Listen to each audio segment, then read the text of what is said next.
Good morning, everyone. It's Sal Stretford. How you all doing? And welcome to another episode of Breaking Dawn. Breaking Dawn in the morning. Now we're yawning. Hopefully you're not. Hopefully I'll wake you up. We're loud and clear, guys.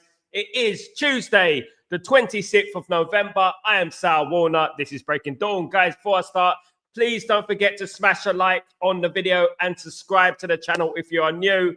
I hope you're all doing well. Thank you so much, guys, for joining me. Thank you very much.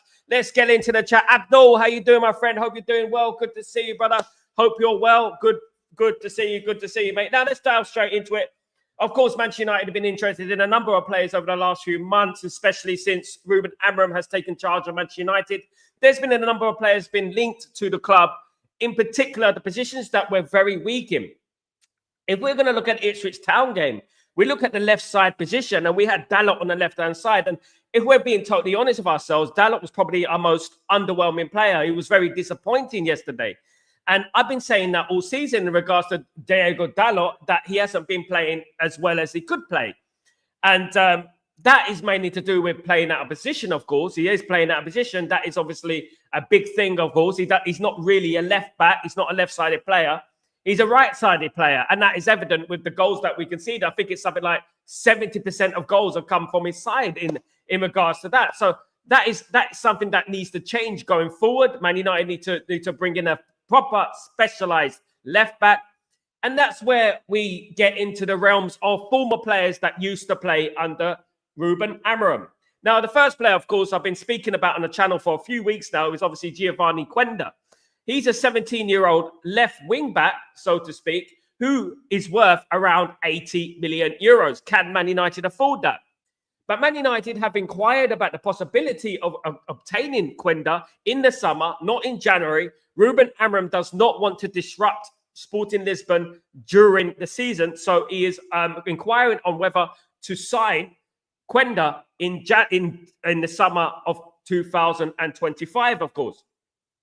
Now, Manchester United would have to pull up the cash. Man United would have to pay up for that type of player. He's a very good player, one of the generational talents in Europe, in particular left side, of course, which are Man United are extremely lightweight at the moment, extremely lightweight on the left side of their defence at the moment. So Quenda would represent a great signing for Manchester United, but obviously it's going to cost money. But then we look at the squad and we look at which players can leave the squad. There's players that are going to leave and we're going to make money out of the squad.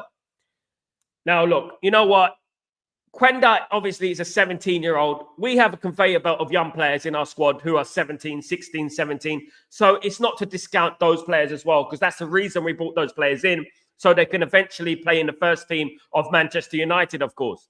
But Quenda is a generational when it comes to that side. He fits Ruben Amorim's system like a glove. They know each other, which helps, of course. And at the moment, one thing you would say about the Ipswich Town game is that many of those players looked a little bit confused. Many of these players looked a little bit confused, guys. I mean, I don't know whether it's me, but they just looked like they were a bit bewildered about the formation, a bit overwhelmed by the formation. And as Ruben Amorim said yesterday, he said that they were thinking about it too much, thinking about the formation too much. As he said yesterday, of course. So at the end of the day, look, you know what, guys? I would say yes to Quenda. I would definitely say yes to Quenda in the summer, of course. Next season's going to be interesting, isn't it? This season's going to be like all the mess is there. We got all these players there at the club, of course. All the mess is going to be there. We need to remove some of that mess, of course, and sweep it all under the carpet and bring in some next players, of course, which are going to fit Ruben Amorim's system. At the moment, our system is not working with those players. There are players there that do not fit it.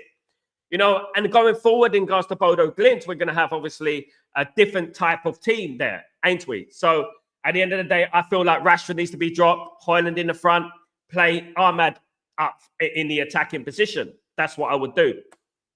Good morning, Pearl. How you doing, my friend? Hope you're doing well. Welcome back to the stream, you legend. Hope you're good. Welcome from Singapore. Good to see you. Good to see you. Good to see everyone, of course, on the stream today, guys. Absolutely. You know what I mean? It's all about Stretford Post, and it's all about us being there every day, consistently every day for the last 6 months, guys. You know what I mean? We've been firing away every single day with this transfer news, and we're always first with the news, guys. Now, with Quenda, I mentioned him months ago, guys, on this stream. Of course, if you track back, I've got a lot of videos about Quenda, and I think he's fabulous. And if Man United get him, it's going to cost them money. But you know what? Why not get a position that we need? I personally feel that we should get rid of Luke Shaw. I personally feel that Tyrone Malacia is not fit enough. You know, we should get rid of him. There's another players we're going to get rid of as well. We're going to make money as well.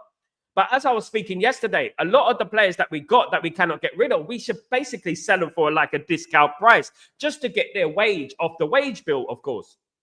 That's what I would do. I would try and get the wage of the money off the wage bill, and we obviously move forward, of course, in regards to that. You know, because we got too much, we're paying too much in wages. We got too many players there on astronomical wages, 300 grand a week. Plus, of course, when you think about these players, I mean, like some players of ours are earning 300K a week. You know what I mean? 300K a week, but they're also getting goal bonuses, sponsorship deals, you know, appearance bonuses, etc., signing on fees, stuff like that. So they're getting like $1 million a week, some of our players. It's ridiculous when you think about it. So we really do need to stop this in regards to wages. And I would honestly, I swear to you, if it gets to the end of the season and those players that we're talking about, I don't want to mention too many names because I don't like to single out players too much. But those players we're talking about can be removed in the summer, and the wage, obviously, that will help with our FFP, that will help with our wage structure as well, because we got too many players on stupid money at the end of the day. Let's be honest, it is ridiculous money, and Man United need to be more shrewd, more clever in regards to the wages. In regards to like players like Xerxes, I mean, Xerxes, of course, there's been a lot of talk about Xerxes. I've been seeing a lot of compilation videos in Italy and stuff like that. But as Fabio Capello said a couple of weeks ago, is that when Xerxes was playing in Italy, he had time to get the ball, look left, look right, look forward, and then he could pass the ball or do what he needs to do. But in England, you don't have a chance to move. You don't have a chance to breathe. The moment you look left, you're gone. Someone's tackled you. The Premier League is intense. The Premier League is a different animal at the end of the day, guys. It's a different animal. It is intense. Do you know what I mean? And that's one thing I would say about it. It's the best league in the world. And, you know, we have to understand that these players coming in, especially when they're young players, and Xerxes is a young player. He's 23 odd years old, isn't he? So especially a player like Xerxes comes into the league, you know, it's a difficult league to come into. He's going to need a chance. But one thing, if I was to give advice to any player that comes into Manchester United, play your part, run for the badge, intensity. That's what you need. Big up, Ian. How you doing, my friend? Good to see you. Good to see you back, my friend. Good to see you, my mate. How you doing? How you feeling? Are you a little bit enthusiastic about the week coming ahead, mate? I hope you are, my friend. I hope you are. But that is exactly it. Now, in regards to another left back that Man United could be interested in is Portuguese international Nuno Gomes. Of course, Nuno Gomes managed, Ruben Amorim managed Nuno Gomes at Sporting Lisbon. And Man United are interested in Nuno Gomes, of course, a 22-year-old left back from Portugal. Good player, signed for PSG. PSG, of course, in France, signed for them. And Ruben Amorim, of course, is very, very interested in the player. He's a big fan of the player. They're friends, of course. And he would like to bring him to Manchester United. Now, that is another one on the conveyor belt as names that we're talking about. But PSG want to offer Nuno Mendes a new contract. Nuno Mendes, they want to offer him a new contract, and Nuno Mendes could be signing a new contract. His contract expires in 2026. So, you know what, not long on his contract, just over a year on his contract, of course. He is worth about 55 million euros, which is a lot cheaper than, for example, if you were going to get a Quenda. He's still young, he's 22. And he would be a smart option for Manchester United going forward, of course. But apparently, Fabrizio Romano is speaking about Nuno Mendes, about him signing a contract. So if Man United want to strike a deal in regards to Nuno Mendes, they're going to have to act very, very quickly. Ruben Amorim has asked Manchester United and demanded that Manchester United find a way to try and inquire about the availability of Nuno Mendes before Nuno Mendes puts pen to paper on a new contract. I mean, he would be cheaper than Quenda. He's a little bit older. He's 22, but still a very young lad. Of course, be more ready to fit into the team, of course, in my opinion. Big up, Rasta. How you doing, my friend? Hi, Sal. Just got home from work. Gonna get some rest. Bless up, brother. I hope you're doing well. Good to see you, mate. Mate, I'm excited. I'm not bothered about results. They mean nothing to me at this point. For me, it's all about Amorim getting these players going. He would do it. Ipswich showed us all what's needed. Absolutely. Ian, spot on, mate. If anything came out the game at the weekend, it was the fact that, you know what, Ruben Amorim was exposed to the weaknesses in that Manchester United team, in that Manchester United squad. You could take a cow to the river. It doesn't mean the cow's going to drink out of the river, does it, at the end of the day? And this is the problem with Manchester United players. You can train them all day long until the cows come home. You know what I mean? And they're not, doesn't mean that they're going to perform on the pitch. You know what I mean? Because at the end of the day, when Benny McCarthy was talking about those same players, you know, down tooling on the pitch, you know, not down tooling, but you know what, he was bewildered as to the fact why these players are performing badly on the pitch, but performing so well in the training ground. It's crazy, isn't it? Good morning, David. How you doing, my friend? Good evening, Man United fans around the world. Amorim needs time to work with his players. Like I said, they're not familiar with the system, so we need to be patient. Absolutely, we need to be patient. And one thing we would say, David, great comment. We have to be patient because the system is not going to work with a click of a button. It is a completely new system, guys. Yes, there are going to be some players that are not going to fit the system, and they are going to fall off. They will fall off. It's either you know, my way or the highway in regards to Ruben Amorim.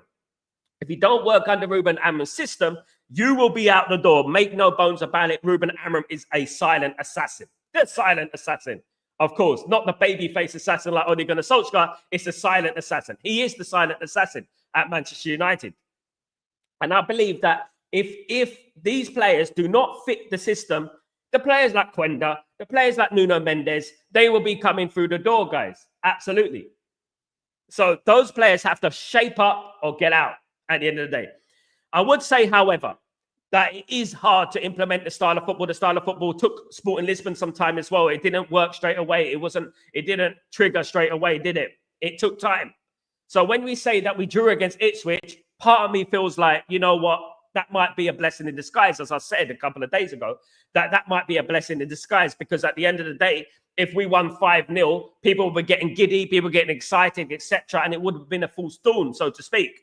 We don't want any false dawns, breaking dawning, no false dawning. Absolutely, we don't want any of that. We want facts, we want reality, and at the end of the day, the reality is that a number of those players are not ready to get the club to where we want to be, which is at the summit of the Premier League and the Champions League.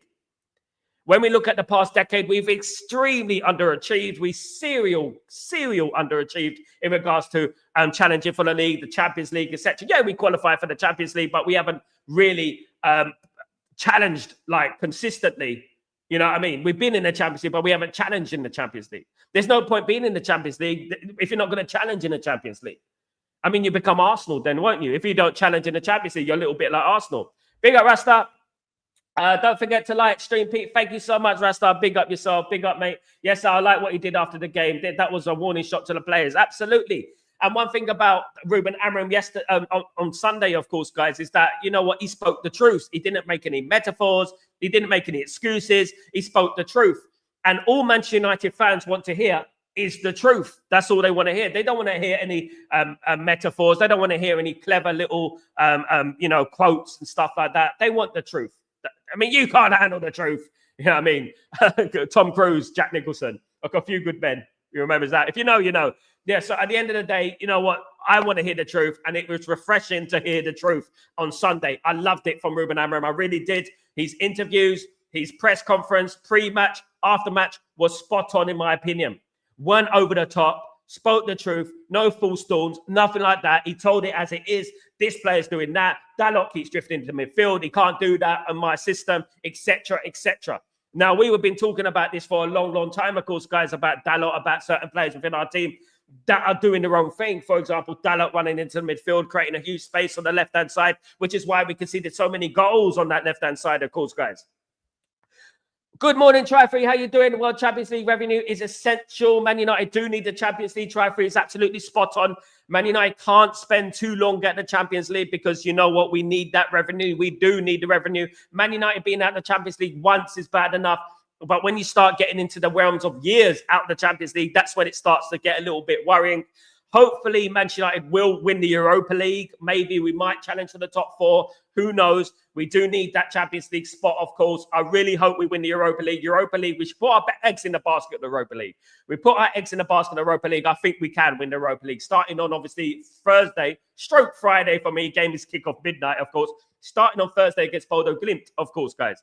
We need to win that game. We need to get it through to the next round. And the only threat to our success in the Europa League, I'm not being disrespectful to the other teams. Of course, those other teams are not that bad. You know, you can lose to any team at any given time. We're not counting our chickens before they've hatched. One thing I would say is that Man United are capable, more than capable, of winning the Europa League this season. I really do believe it. On a separate note, maybe Ruud could take over Leicester City. Yeah, I'll just jump into that. Ruud van Nistelrooy is favourite to take charge of Leicester City, of course. I want to wish Ruud van Nistelrooy the best of luck. I do feel he needs a club like that, a club in the Premier League so he can prove himself. Leicester are not a bad club, of course. They won the league not long ago, as we remember. They're not a bad club. It would be great for Ruud van Nistelrooy to prove himself at a club like Leicester City. He's better than the Championship, of course. He is much, much better than the Championship, if we're being totally honest with ourselves. And it is a kind of big club for him to manage, you know, not a big Premier League club, but you know what? A known, famous Premier League club. Because I think Ruud van Nistelrooy deserves that. I think Ruud van Nistelrooy is a fantastic manager. I think he'll do very well at Leicester City. It'll move him up the league very, very quickly. Absolutely. David, it was good thing we drew with Ipswich. Not saying it's what we wanted, but now Amorim can see the holes in the team. So he got the idea that what he must do. Absolutely, absolutely, David. You know what? You know, you have to take every positive out of things. You know what? It's not always, you know what, we win, that's it. We win. We needed to win and we're upset we won. Of course, we wanted to win. Everyone wanted to win that game at the end of the day. We were all vying to win that game at the end of the day, but it didn't happen. But we have to take the positives. And the positives were, if we did win that game and we smashed up Ipswich Town 3 or 4 or 5-0, we would have been a little bit overconfident. Let's be honest with ourselves. We would have been everywhere. Oh, you're cooking and this and that. Right now, you know what? It's better now than later, because later they would have seen the flaws and the holes in that football team. They would have seen the holes in that football team later. Do you know what I mean? So it's better that we see the holes now than rather than waiting till later when it's too late and we ain't got time. This is why I was very, very happy that Ruben Amorim came into the football team now, because by the end of the season, he would know which players need to go, which players should stay, you know, I mean, so which players should be on the bench, you know, and come next season, at the start of next season, we will be prepared. We will be prepared for the season ahead. Much more prepared than if Ruben Amorim came in at the beginning of next season, of course. Ian, when you've been in a bad relationship, absolutely, mate. Absolutely. Man United definitely have been in a number of bad relationships over the last 10 years, of course, guys. A number of bad relationships. And you know what? You know, that right person, it will come at the right time. I believe and I hope, of course, that Ruben Amorim is that right person that will come into Manchester United. I really do. I have got confidence in regards to his skill. I think he's a fantastic manager. I think he's one of the best managers, young managers in Europe. I really do. I think he is the best young manager in Europe, alongside the Gelsman, of course. Big up, Sanjay. How you doing, my friend? Hope you're doing well. Good to see you, mate. Hope you're doing. Hello, everyone. Glory, Man United. 31 likes, guys. Come on, let's get it to 40 likes by the end of the show, guys. If we can do that, thank you very much. Even the worst knife can be melted down, reforged, and owned into a beautiful thing. This is the challenge Amorim has, to reforge and sharpen these players. He will do it, starting with Rashford. Ian McDonald, very, very good analogy, my friend. Very, very good analogy. I really like that. Absolutely, that is very true. The one thing is, though, if the knife gets too rusty and it, you know what, it becomes a point where the rust mixes in with the melted metal. I feel like some of our players, you know what, have stagnated. Like if I give you an example about Rashford, when Rashford made his debut all those years ago, he was better then than he is now. I really do feel that. He was scoring headers, he was taking on players, he was skillful, he was quick. You know what? He was compared to Kylian Mbappe, as we remember, you know, and it was very, very close at one time. Not anymore. You know what I mean? And the thing is, this is kind of happening to Garnacho as well. This kind of thing is happening to Garnacho as well. When you see Garnacho, he's running with his head down. But one thing we will say about Garnacho in his defense is that Garnacho is 20 years old. Marcus Rashford's really at his peak. You know what I mean? He's at his peak. And I mean, I come from a generation of Alan Shearer, of course, guys, Andy Cole at 27 were ballers or world-class players. Sorry to use the word ballers, guys, by the way, but were world-class players. They were absolute world-class players. And I feel like at 27, Marcus Rashford hasn't reached that level. Can you teach an old dog new tricks? Can you change the spots on a leopard? I'm not too sure. But if Ruben Amorim does it, we know what Marcus Rashford can do when he's at his best. Hopefully he can do it in a consistent way. Because I believe he can. If we give him the tools, if we trust in him, he can become that player that we want him to become. But at the end of the day, the elements surrounding Marcus Rashford this season and past season, it's been too much. We had the Belfast thing, of course. We had the New York thing yesterday. We've had the interview a year or so ago and stuff like that. We've had a number of problems. His relationship, of course, in regards to Marcus Rashford. He needs to clear his head. You know what Alex Ferguson used to say many, many years ago to the players, before the players would even play for Man United or even sign for Man United? He would talk about their personal life. He would talk about them being married. What's their personal life like? He wouldn't even go into the realms of football. He would talk about their life in a personal sense and get to know them more clearly. Because when you have a settled life, you're much more calm. If you've got your settled wife or whoever it is, you're much more calm in regards to, your football, because you know what? You ain't got to worry about anything. You ain't got no anxiety about that. I feel like Rashford needs to settle down. He needs to relax. And he needs to play his football because he has the physique, he has the pace, he has the skill, and he has the finishing ability to do very, very well at Manchester United. We believe in him. But at the end of the day, he has to help us to help him. He has to help us believe so we can believe in him, as I say. Big up, try free. Rashford can bounce back, but not here.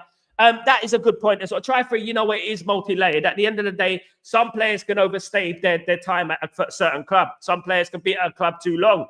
You know what? When you have an experience of losing and negativity at the same club over and over again, season after season, it's very hard to get from the depths of the sea and get yourself into water level and start moving up. It's very hard, because it has been such an underwhelming decade, of course, guys. In regards to Manchester United, we haven't been great for the last decade, 11 years or so. We haven't been good.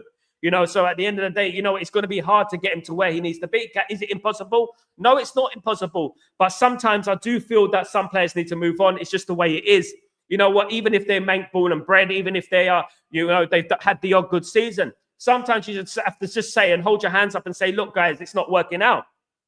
It's not working out. Maybe it's best that you move on. Maybe it's best you move to PSG, etc., etc., etc. Maybe it might do better for him in regards to his mental health, in regards to his well-being, because at Man United, it is a very, very heavy shirt. Man United is one of the hardest clubs to play for. It takes years to get used to the environment that you're in. Rarely do players come in and absolutely hit the ground running. The club has so much expectations. And Man United are a sleeping giant as well. Man United have not been successful in Europe in the league for a very long time, barring 2017 when we won the Europa League. But in regards to the Champions League, we've not been good at all. We've been awful, And this kind of feeling in regards to the players that have been there a number of years resonates into them, and it will dig deep into their soul, in regards to defeat. And it's a bit like having a fridge on your back and running with a fridge on that back. And as we see at Man United, we're very tentative. We're very unsure about ourselves. When Ipswich were playing on Sunday, we were running up to Ipswich and stopping about a meter in front of Ipswich. We weren't going in and really going for the kill in regards to pressing. And that's what you have to do when you press. You have to really go for the kill. You have to really fight for the badge, of course. Absolutely. I think his attitude is bad. One thing I would say is that, Sanjay, you have a point.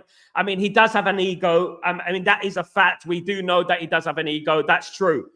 In regards to the ego, I don't mind players having an ego if they back it up on the pitch. But at the moment, it just seems like he's hanging around with the wrong people. As we know, his agents are his own family. They're his own family. So at the end of the day, you know what? When you're around people, right? Even my brother and my family, I want to be told the truth. I want to be told, Sal, you're doing this wrong. You need to do that. If I'm putting on weight and I walk into the room and I walk past my family, I walk past my wife, I want my wife to tell me, Sal, you're putting on a little bit of weight. I don't want her to give me false dawns. I don't want any false dawns. And that is the subject of the day, of course. I want her to tell me, Sal, you're looking a little bit chubby. You know what I mean? You need to go to the gym. I want that, of course. With Marcus Rashford, he doesn't have that. He has a lot of people who are telling him how great he is his whole career. He's had a lot of people telling him, oh, you're the best, you're this, you're better than him. Don't listen to him. Don't listen to Ten Hag. Don't listen to Ruben Amorim, etc., etc. And that obviously resonates inside him. And he thinks, so who are you at the end of the day to tell me that? And that is the problem. And added on top of that, that he is a multi-millionaire. And when you're a multi-millionaire at his age, and he's been a millionaire for a long time, guys, when you're a multi-millionaire, you know what? Nobody can tell you what to do. I'm not going to go in for that 50-50 challenge that might hurt my leg. I'm a millionaire. And that is the problem. Back in the 90s, of course, we had Roy Keane and players like that, Steve Bruce, Gary Pallister, Dennis Irwin, players like that who would put their foot in where it hurts. They don't care. You know what I mean? They are paid much less. Of course, they were rich and wealthy, but at the end of the day, they weren't like rich like Marcus Rashford rich at the end of the day. And they were successful. That's the reason they were successful. In the Premier League, if you give 1% less than you're supposed to, that other team, the opposition, will capitalize on it. Because the Premier League is extremely talented. There are players there in the Ipswich team who are good enough to play for Man United. You know what I mean? And that is the thing there. It's not like the old days where you play Ipswich Town and we only have to worry about, you know what I mean, Chris Kawamia and players like that who wouldn't get into our team. These days, every single team in the Premier League has good players, of course. Try-free, he doesn't have the mentality to deal with the type of pressure which is sometimes manifest in a toxic relationship, which supporters absolutely try-free. Good comment. Do you know what as well? You know what I've been saying for a very long time, that you know what is an addiction? An addiction is losing. Losing is an addiction. Success is an addiction. At the moment, mental-wise, I mean, Rashford does this a lot. He does this a lot. But to be honest with you, there's nothing in between there, because at the end of the day, there's no mentality. The mentality for Marcus Rashford, and not only him, other players in that squad, is that when we go 1-0 down, we fold. When we go 1-0 up, we fold. We can't hold on. We don't have the character to go for 2-0, 3-0, 4-0. And that's what we needed to do against Ipswich Town. You know, we didn't do that. You know, we went 1-0 up, and it's so predictable because Man United have been doing it for so long now. They've been like, you know what I mean, go 1-0 up and then concede 1. Go 2-0 up and then concede 2. Go 3-0 up and then concede 3. That's what they do. I mean, if Coventry City can do it and almost knock us out the FA Cup, who's to say that other teams can't do it? Do you know what I mean? It's a mental thing that we have to change. I mean, I don't know if Ruben Amorim can change that. Maybe someone should speak to Ruben Amorim in regards to the mentality of the football team. When we go 1-0 up, we are in the ascendancy. We are the ones in charge. That's what we need to remember. And Ipswich need to come at us. And we need to pick them off and go for the 2-0 and go for the 3-0 and go for the kill and be ruthless like Manchester United used to be. We need to be ruthless again, of course. Remember last year, he basically came out and said he's depressed, and this year he doesn't want to look any happier. My word is, I don't know what's going on with him mentally. I don't want to criticize him about it mentally, because mental health is a real thing, of course, guys. And at the end of the day, you can have rich, you could be a millionaire, and you can be mentally, you know, you could be stressed and have mental health problems. I worked in a hospital for 5 years, guys. I know many people who suffer from it, of course, and some of them are no longer with us, of course, guys. So I wouldn't really dig into him too deep in regards to that.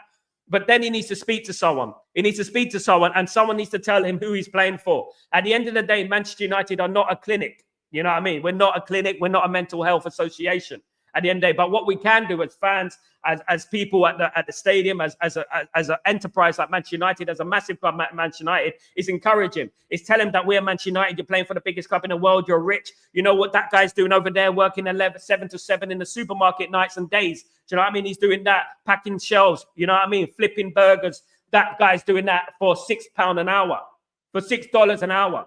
That guy's doing that at the end of the day. You know what I mean? You're earning 350 grand a week. That guy over there who will bust his ass all his life wouldn't even get close to 350 grand. And that's one thing that should be imprinted in these players. They should be imprinted.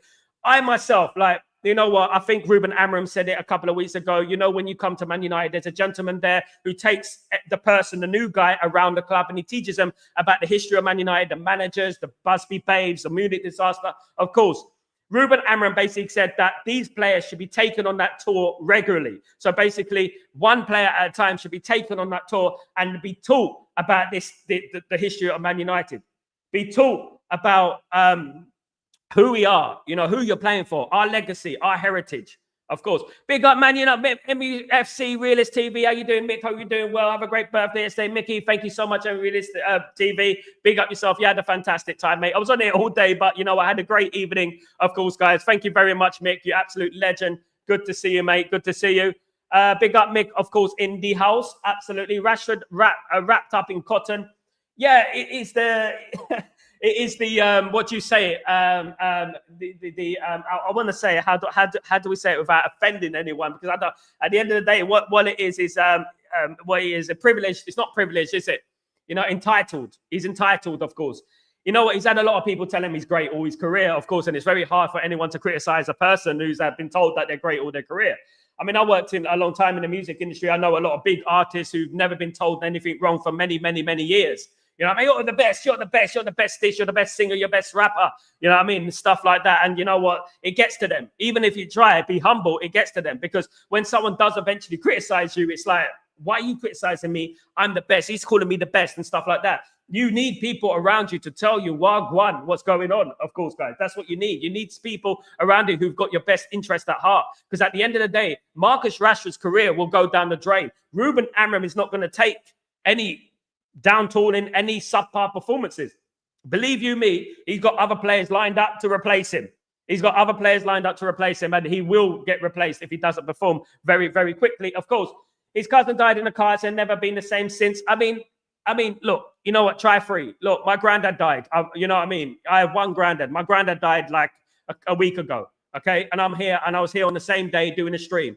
You know what I mean? Life hits you hard sometimes. I'm sorry to hear that, but life hits you hard. You know what I mean? One thing is guaranteed in life, that life will hit you in the hard, and life will slap you in the face when it needs to at the end of the day. But one thing you have to understand, that nothing in life is invincible. Nothing in life, including your career. At the end of the day, you mourn for someone, but you pray for them, and hopefully they're in a better place, and then you move on with your life. Unfortunately, these things happen in life, and it's sad. And I feel for the guy. I feel for the guy, especially if you're close to someone. But I felt it a week ago.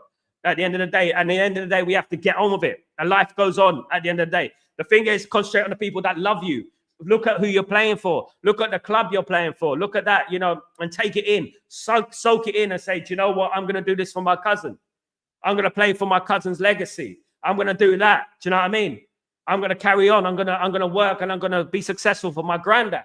That's what I'm going to be. And that's how I see it. Do you know what I mean? You could turn everything into a positive. You could say, look, he's watching down on me. I'm not going to let him down. I'm going to play for my cousin. I'm going to play for my granddad, etc. Do you know what I mean? Frank Lampard lost his mother. He was very close to his mother, and he played for his mum, and he performed like the best player in the world for a very long time.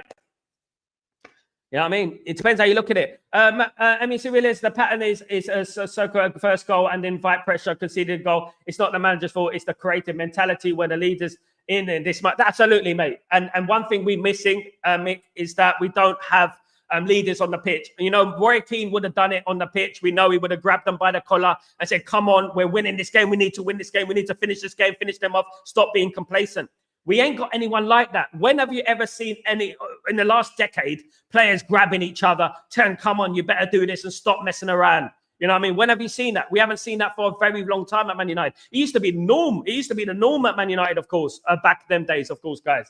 Absolutely. It used to be the norm. But, you know, these days, it's like, are you going to lead me? Are you going to lead me? Are you going to lead me? It's nothing like that, of course, guys. You know, it's to be honest with you, we need leaders. Absolutely spot on. We do need leaders. And this is why, I wouldn't mind bringing Roy Keane back in some capacity, of course. I wouldn't mind bringing Roy Keane back in some capacity. Absolutely not. You know what I mean? Because he would have taught those players about the birds and the bees. You know what? That video was circulating about Roy Keane, you know what, with the fan and stuff like that. People say, what is Roy Keane doing? He's being silly. He's doing this. He's doing that. I love that about Roy Keane, because at the end of the day, it doesn't matter if you're a fan, a pundit, a player. You know what? You show respect. And that is what those players need to do. Show respect for the badge, who you're playing for. You're playing Ipswich Town, the Tractor Boys, who just come out of the bloody championship. You go out there and you smash them up. That's what you should do at the end of the day. You are better than them. You play better than them. Unfortunately, if you're down tool in the Premier League, it just takes 1%, and then you are obviously on the back heel. You're on the back foot. That's what happens in the Premier League, of course. Eliza Rami, sell Rashford, but reality is 430 games, 110 goal, give it take 10 years. Not good, really. This is United. Come on. It's not good, and there's a lot of penalties involved in that as well as a striker for Man United. But he has been playing left wing, if we're being fair. You know what? One thing I would say about players these days is that we don't have any prolific strikers like out and about. It's very, very rare that we get 30, 40 goal season players anymore. You know, back in the day, we used to have a lot of those players, of course. You know, used to score 30, 40 goals. Man United back in the 90s, we didn't have those sort of players, but Man United had a number of players on 15, 16, 15, 10 goals. Even Roy Keane would get 10 to 15 goals a season. Do you know what I mean? Ryan Giggs would get 10 goals a season to 15 goals a season.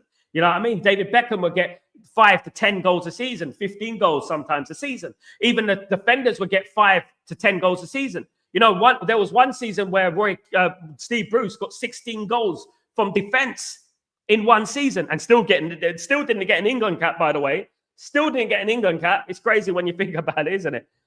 Thank you, Try Free. Big up. Thank you, mate. No problem at all. Thank you, brother. Thank you. Really respect. Of course, you are born naked and you'll die naked, fat. So absolutely, mate. This is what life is about, bro. You know, at the end of the day, when we're born, you know, when we're a ticking time bomb, we're a ticking time bomb. At the end of the day, we know that these things are going to happen. I can sit down right now, and I spoke to my wife the other day about it. I said, one thing you have to do in life is remember, adversity happens. It will happen. And when it happens, you have to be strong and let it happen. Let it go. You know, breathe it in and let it go. Because at the end of the day, no one really, everyone's got their own problems in life and stuff like that. But one thing you have to do is celebrate your legacy, celebrate your family's legacy, celebrate it. You know, if you mourn about it, it's a negative reaction. It hurts, of course, at the time, but you have to get on. You have to get up, get on your feet and do it for them. Do it for them. Because at the end of the day, Rashford, we know you can score 30 goals a season. You've done it before. We know you can. We've seen it with our own eyes a couple of times. It's just not consistent enough. So what's going on in regards to that? What's wrong with you in regards to that? You know what? It wouldn't be a bad idea just to let Rashford sit out for a little while. He didn't even go. I know he didn't go to the Euros. I know, you know what, he shouldn't be. He should be playing more games and stuff like that. But you know what? If he's not performing, then you know what? Bring him out a little bit. Take him out of the limelight a little bit. Let him, you know what? Sir Alex Ferguson used to send Ronaldo to Madeira sometimes. He used to send Ronaldo to Madeira when he's feeling down, when he had family problems, etc. He said, Ronaldo, go to Madeira. Don't worry about it. You will look after you. We'll cover you. And you know what? We need to do more things like that. Sir Alex Ferguson was a proper people person. He used to do that. Now, we don't know what Ruben Amorim is. We don't know if he does that. Of course, one thing about Ruben Amorim, he does have this aura. He does have this he kind of attracts respect, you know, because he tells you as it is. He looks you in the eye and he tells you.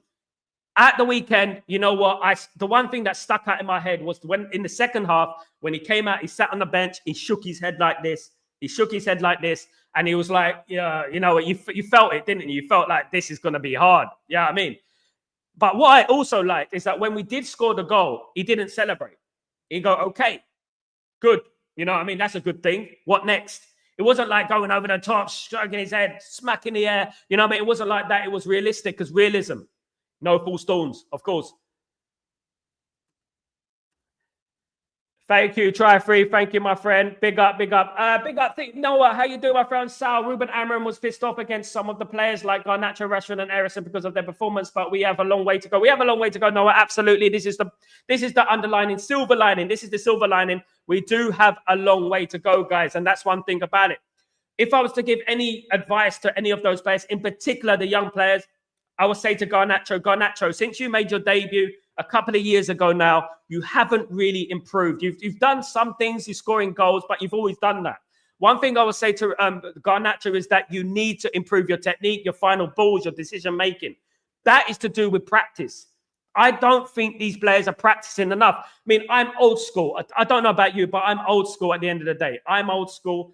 And I know that what the players used to do back in the day, Eric Cantona kicking a ball against the wall, Beckham staying after training to practice his free kicks. Of course, Ryan Giggs staying after training. Players used to do that on a regular.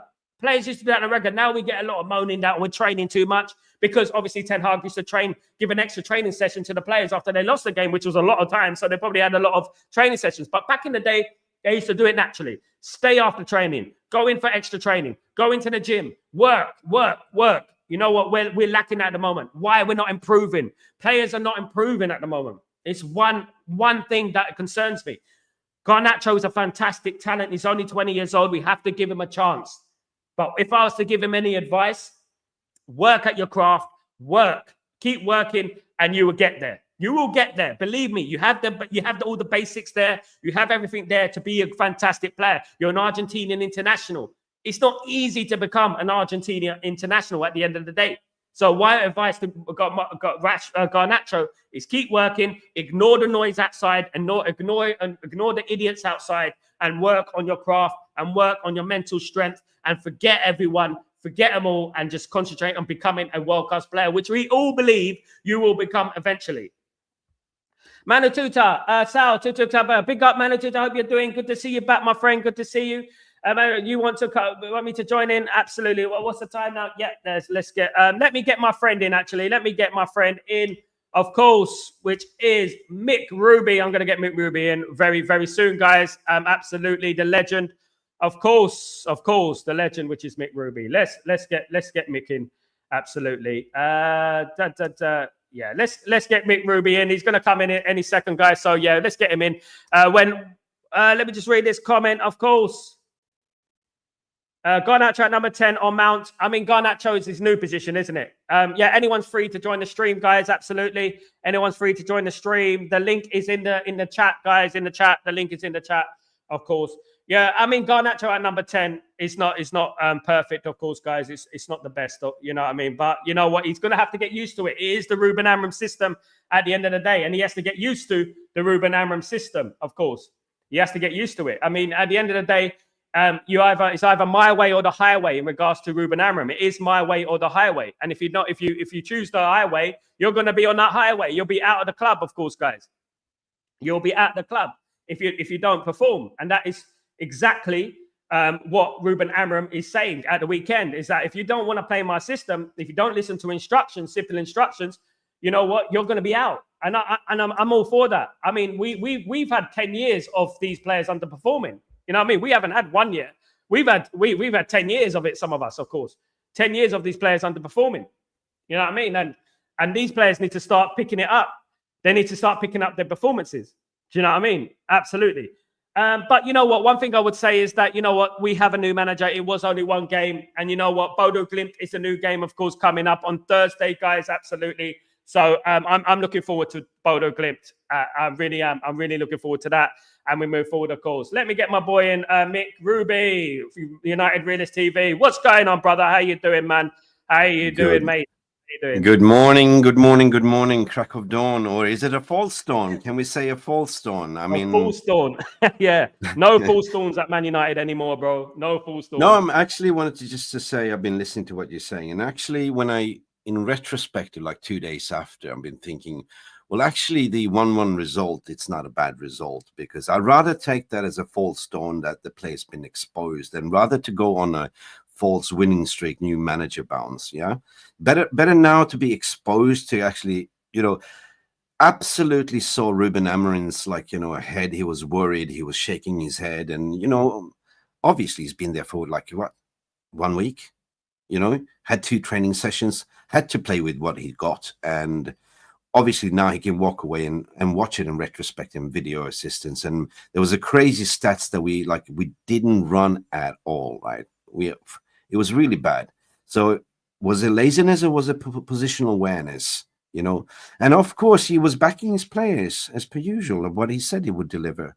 But backstage, he probably look at it and say, Jesus Christ, these players aren't fit, Or is it just that, they're not used to playing 3-4-3 system, but fuck me, they're football players. They've been playing football since they've been 4 years of age. There's nothing different to play 3 in the back, 5 in the middle. You know what I mean? So it's just basically they were information overload, or they're not intelligent enough, or, you can certainly see that some players will not survive 100%. I don't see any other position for Rashford in this team than in number 9, and that's going to be 100% be occupied by Højlund, right? But we cannot play Casemiro and Eriksen. They have to definitely be shipped out, because that midfield was absolutely horrendous. One pride that we can take away from is Mazraoui. That boy can play everywhere, and also on the right wing back was actually Ahmad, 100%. Yeah. But I'm not panicking, because I'm just saying I'm happy that what I wanted to see on Sunday was in some form of identity, but I also want to see some players being exposed for what they are, right?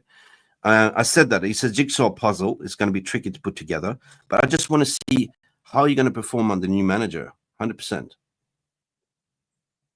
Cool. The thing what struck me is that they would run towards the player, then they would stop about a meter before the player rather than doing a full press. It's like they're pretending. I don't know what it is, like manipulation or or maybe it was just afraid of doing a mistake, like because we were not pressing at all. The front pressing didn't exist, the mid block didn't exist, and maybe they were just playing because they were confused. They didn't know. There was a lot of information overload, but still, like when you have 11 players on the pitch, the manager can do what only manager can do, like on the touchline. But it is down to a collective unit in terms of like who is going to lead and instigate the press, and tell players what to do. Since we conceded, since we scored that goal, like that was the only thing that was good in this game. That 1 minute and 33, right? When Ahmad was actually driving the byline, put a cross in, and bam, But since then, we just took the foot off the gas and invited pressure as per usual, right? And this must be, we've seen this script before, and this must be a collective thing.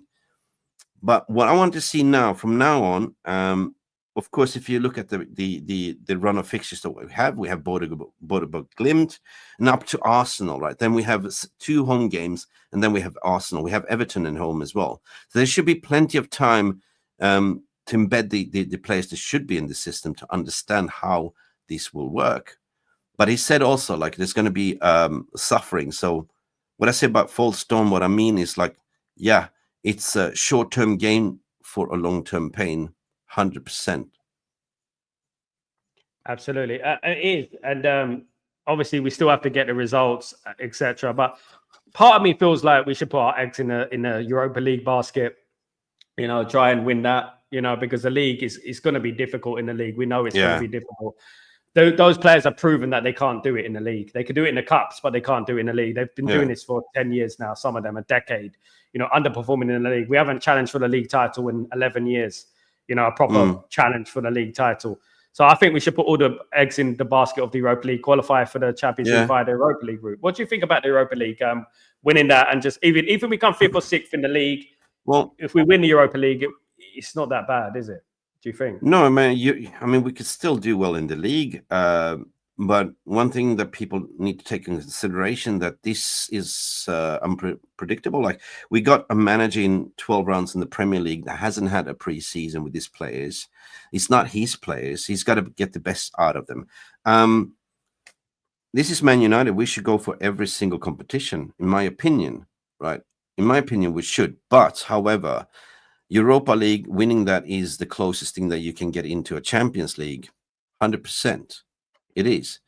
But what I want to see that right now is just like, I don't want to write off the season, but, looking at the impossible, right? You just got a manager in, 12 rounds in, right? There's how many? Like, there's 28 games to play in the Premier League. So let's just focus on one game at a time, 100% Europa League. We should. I mean, I've seen different debates to say, well, we should sacrifice the Europa League and just focus on the league. But I would say no, I don't think we will do well in this league at all. Like, maybe if we go into the summer, we back the manager, see if he gets an in January signing, and have a proper preseason, and we go next season, right? Considering how we started. I mean, I'm mixed, right? But I just want to see, like, for once, like, get rid of the bad apples that doesn't belong here and go next year. I don't know. What do you think? Yeah, I mean, if INEOS are still on fraud watch, they call it fraud watch at the moment. Fraud watch, yeah. If they manage to get rid of a player like Marcus Rashford, I'll start believing a little bit more. I would, because I just don't think it's working out for him, in my opinion. I just think we should just cut the losses. Get rid of him. I mean, even if we get a cut price for him, 30 million or something like that, we were talking yesterday about it. Get 30, 40 million for him. He's gone, wage off the wage bill, of course, and we move on with a new player who's hungry, because I don't see the hunger in Marcus Rashford. I think he's all about himself. He's all about his own problems. I've got this problem. I've got that problem. We've all got problems. Do you know what I mean? At the end of the day, and he comes out with a new thing every single week. Even when I'm talking about my wife, she doesn't watch football, but she said Rashford moans a lot, doesn't he? Yeah. People know that he moans. Even people don't watch football. No, he moans too much. Do you know what I mean? Because I was talking about him. He goes, people are always talking about Marcus Rashford. And I said, yeah, because he moans as well. She goes, yeah, he does moan a lot. And I think he doesn't understand where he's at. He's at Manchester United, the biggest club in the world for me. You know, you're on the shoulders of giants at Man United. You know what I mean? You're talking about Eric Cantona, who played up front, Andy Cole, who played up front, Dennis Law, who played up front. You're talking about those sort of players. You know what I mean? And you're living in the shadow of them, and you have to perform for the football club. We are not a charity. And it seems that we're becoming more and more like a charity at the moment, you know what I mean? Getting these players on Section 8 at Man United, do you know what I mean? But in a way, that is the kind of mentality that needs to be cleansed out, right? You know, and even Ruben Amorim said in his press conference, once you put that shirt on, that is a big responsibility, right? But players nowadays in this squad have been pampered, like they've been wrapped in cotton wool. It doesn't mean that you made it just because you put on a Manchester United top, like, you know, you made it to the top. No, once you put that shirt on, that means that you have to perform week in and week out and fight for this badge. And something that we are lacking, right? We don't see that 100%. And this is first and foremost, like what he's been saying, like, you know, he's got to sort of get under the skin 100% and put Rashford on the bench, like go against all the odds. I don't care what the contract says, you know, you're getting paid $350 a week. You're not performing, off you go, son. Sit on the bench. You know what I mean? Because at the end of the day, he's not stupid. He's been watching, he's been studying. These players throw every single manager under the bus. You know? Yeah. I mean, 10 years. I mean, if I was Ruben Amorim, I would be aware of that. I would have walked into that dressing room and said, look, Louis van Gaal, Jose Mourinho, Ole Gunnar Solskjaer, Ralph Rangnick, Ten Hag. You know what I mean? You guys, I know what you've done to these managers. Yeah, and I'm glad that journalist did ask him that question in the press conference about, you know, some managers these players have got managers to sack. Yeah, how are you going to change that? You know, how are you going to make this better? And stuff. Do you know what I mean? And he said, I believe, and until they prove me wrong, you know. And at the moment, I think they proved him wrong. To be honest, that was the carrot and the stick, wasn't it? That's basically him in a way to say, like, look, if you are with me, if you listen to what I say, if you follow the principles, you know, I will protect you, I will back you. But if you're not, hey, you'll be on the bench or you'll be sold off, right? And there was also a question in that press conference regarding recruitment. And he said, he confirmed, I definitely have a say, you know, because at the end of the day, I'm the one managing the training the squad. So it has to be on me as well. The club can not just pick, hey, Sal, I come to you. Do you want a Big Mac Happy Meal or do you want a Big and Tasty?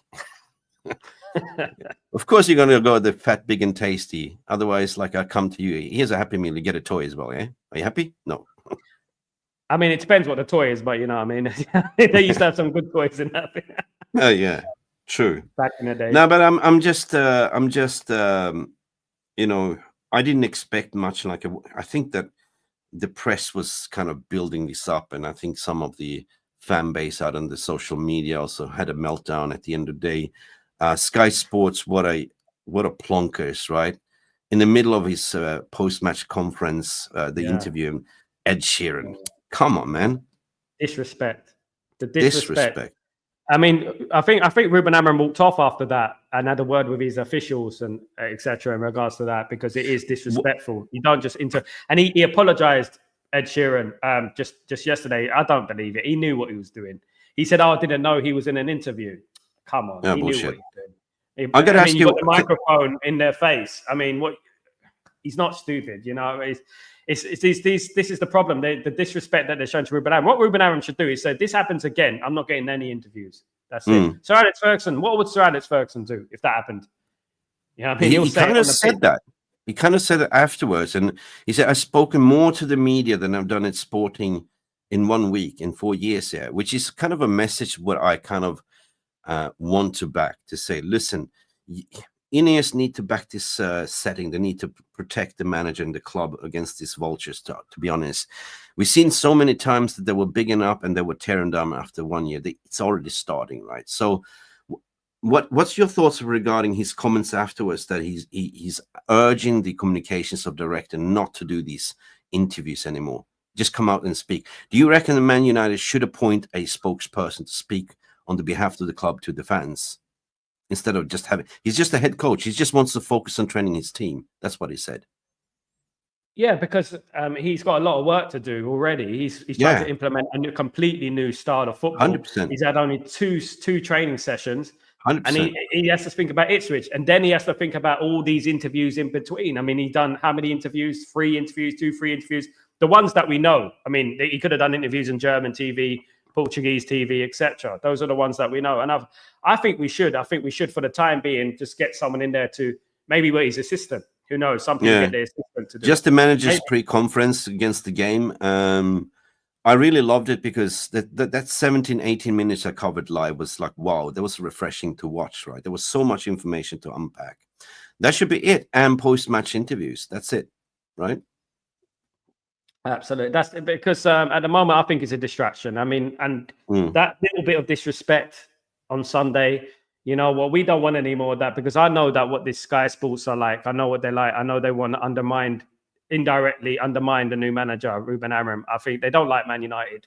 It's perfectly known that they don't like Man United. You know, we got Liverpool's pundits on there trying to tell us how we should play. A guy who's never won a Premier League title in his career. And the ESPN voice as well, and the Liverpool FC. Yeah, I mean, you got ESPN FC. They got all the ex-Liverpool players. You got obviously Jamie Carragher on Sky Sports and Graham Souness on Sky Sports. They all don't want to see Man United coming back to the summit. Now, you know what? One thing that made me laugh is that the sensationalist kind of flip-flop of opinion, which is 1 minute they're saying Man United were easily getting the top 4. The next minute they're saying people will be stupid if they think Man United can get into the top 4 after the game. It's like there's no in between. It's just one sensationalist opinion to the other sensationalist opinion. And that's what annoys me about these. I think it's time for a complete overhaul, even for the PGMOL referees, because who was refereeing us? It was the bold fraud. What's his name? Jesus, I hate his guts. He hates Man United. He's an awful referee, though. Referees, in my opinion, should not be in the limelight. There's certain referees that want the glory and the fame. They want to stand in the limelight and decide the goal. I mean, how many times could have been a red card or a yellow card and he just let it go? What's his name now? International referee, Baldy guy. There's him, Michael Oliver, and this, you know, there's certainly, my opinion on this one is to say, well, it needs to be a total overhaul. I would just go to continental Europe, and just bring in referees from Sweden, Denmark, Germany, like on a rotation that have no attachment to an English Premier League club. These guys, 100%, they support some form of club. You know, they grew up like, you know, watching football. Of course, you're going to be attached. And so, of course, you have hold grudges against certain managers and teams. Like, we have clear-cut evidence from, what's his name, that idiot that spoke shit about Klopp. Was it what, the Michael Oliver episode, or? No, not Oliver. Michael Oliver is the one that hates us 100%. Yeah, he hates us. Yeah. The guy that got caught on video right now. I can't remember his name now. Coots, yeah. 100%. So that is clear cut, and then you have the pundits that have been paid by PGML defending, you know, the refs. But my point is that I don't want the referee to be, in that case, scrap the VR, and bring him back to the good old days where the clear and obvious was clear and obvious, where the referee call is the referee call, right? So be it if it's a mistake. So be it if it's a handball. There was that Liverpool handball. What was the guy supposed to do? Like, you know, they were losing against Southampton, and as per usual, the ball goes over the top. The guy doesn't see the ball. It hits him kind of here. Yeah. Here. It's common sense. It was in the flight. What are you supposed to do? Chop your arm off here? I know. They're taking away the common sense. For some teams. The common sense, yeah. For some teams like Man United wouldn't get that penalty. I mean, I haven't seen one decision go for Man United where I thought, you know what, that could have went either way. You know, I haven't seen that for a long time. I mean, it has to be clear cut, literally assault in the box for Man United to get a penalty these days. Yeah. And that's why I like to watch the Europa League and Champions League, because the refs there are fucking far more better. Yeah, I mean, you know about Pierluigi Collina, as you were saying, the bald-headed fella. I mean, Collina was the best. World class. I take it back to a game against Inter Milan in the treble season. Inter Milan were diving everywhere at home. There were pressure from the fans, etc. But he stayed firm. He stayed strong. You know, even R9 was falling in the box trying to get penalties, and he stayed strong. There was no VAR then, so it just takes one bad mistake and our season is over. That is the kind of referee you want. I mean, when you watch European, you rarely see Spain and Italy talking about referees, do you? You rarely see them. I mean, you don't know their names, because they're just in the rest of Europe, not only Italy and Spain, in the whole of Europe. With us, it's almost like they're celebrities of doing the wrong thing. Yeah. And that's what they are, because their name. No, but the refs here wants to become celebrities, like they want to be in the cloud, and that's what I don't like anymore. And it's absolutely sucking the mustard out of the football. Like even you can't even celebrate because hey, every goal needs to be checked. Is it a potential offside? Let's ruin it, right, for the fans and everything. And I agree with Ian McDonald said. What's so special about VR that they can't do a U-turn when they know it hasn't been improved? Yeah. So they back each other, even if they know it's a mistake. The problem they're having, like in that Coot episode, is that, look, if we look at that West Ham penalty, which was one of the worst decisions I've seen. Yeah, but that was Michael Oliver. That was Michael Oliver. But when that referee goes to see the VAR, he's gonna have to agree with Michael Oliver, because if he's gonna disagree with his senior, so they're put under pressure that that's Michael Oliver. He's a senior referee. I can't Michael Oliver, make Michael Oliver look stupid. He goes like, Koopy, stop the game. I found something here that you better look at. I mean, since when does an system video referee impact the game and tell the head referee to stop the game when you're in the middle of attack to go back and have a look? And then, of course, there are 5 of them ganging up behind the screen and whispering and putting pressure on the head referee. There was never a freaking pen whatsoever. But again, they're mates, they're backing each other, right? And we know that Michael Oliver is not the first time he has in it for United. He sent off Casemiro for that choking. There was not even a choking. He grabbed his collar. Seriously. And a week later, someone actually did choke someone and they didn't give anything for it. I think that derailed our season. That derailed our season. That did, because we were doing quite well at that point, and then everything. But what do you now expect? I haven't spoken to you since. We haven't spoken since Amorim came on board. But what is your expectations now this season? And do you have any high expectations, or have you raised them on a pedestal, or do you say like, well, come what may, let's see what happens here? Like, do you want to see the style of identity? Do you expect us to finish top 4, X, Y, Z, or? I think most important thing for us at the moment is results. That's all I care about at the moment. Style of play and stuff will come in the end. As Ruben Amorim says, it's going to be a lot of pain before we're going to start seeing the style of play implemented properly. I would like to see us win games and get up that league and win a trophy this season, a Europa League trophy. I feel it's very important we qualify for the Champions League this season. So important, because it helps us in the transfer market as well. Going forward, if we're in the Champions League, right? Because if we're not, we're going to have to extra pay over the top for these players and on wages, etc. Do you know what I mean? But I'm not going to be, I'm not going to blame the manager until I see those players leave the club, because I know they've disappointed me for 10 years. There's nothing wrong with this manager. He's got an impeccable winning record, right? In fact, before he came to United, he hasn't lost for what? How long? Yeah, seriously. So he's a winner. He doesn't want to. He doesn't want to be thrown under the bus. And, of course, that's why I don't have any expectations this season. But I know he's got probably a KPI attached to him to get into top 4 into Champions League spots because of the money, right? That objective probably hasn't changed for the INEOS. But that means that INEOS is now backing the man. It's their appointment, so they need to back him in January window as well. We don't have a specialist left wing back. Let Dalot and Mazarawi fight the right wing back position, but we need a specialist left back. I don't know if Luke Shaw can do it. I don't think he's fit enough. Taro Malacia just come back. He hasn't kicked the ball for 17 months. Cannot do that either. If you look at, I was reading a report that Man United is looking at to loan out Harry Amas to get experience. I would say no. Let him play. Let Ruben Amorim give him a shot. But other than that, we need to go to the market in January and make a pre-agreement. It all goes down to. I'm interested to see the lineup against Bodo Glimt on Thursday. I'm very interested to see that, because we spoke about Rashford. I think Rashford needs to be sold in summer. He doesn't fit the system. The only way I can see him play is that number 9 role. He doesn't fit the wing. He's not a wing back. just cut your losses and go all in for Victor Gyökeres in the summer. But in order to get Victor Gyökeres, then you need to sort out the creativity to serve Gyökeres the balls in the channel, because the whole system is about, creating space. If you see Gyökeres, he runs the channels, right? The two number 10s are the pressing monsters. So, maybe Mason Mount has a role to play in the number 10 together with Bruno. But in fact, when Bruno dropped a little bit deeper as a number 8, right? We saw the best out of Bruno in that system. So maybe Bruno is not a double pivot number 8. Maybe Bruno is to play alongside Ugarte.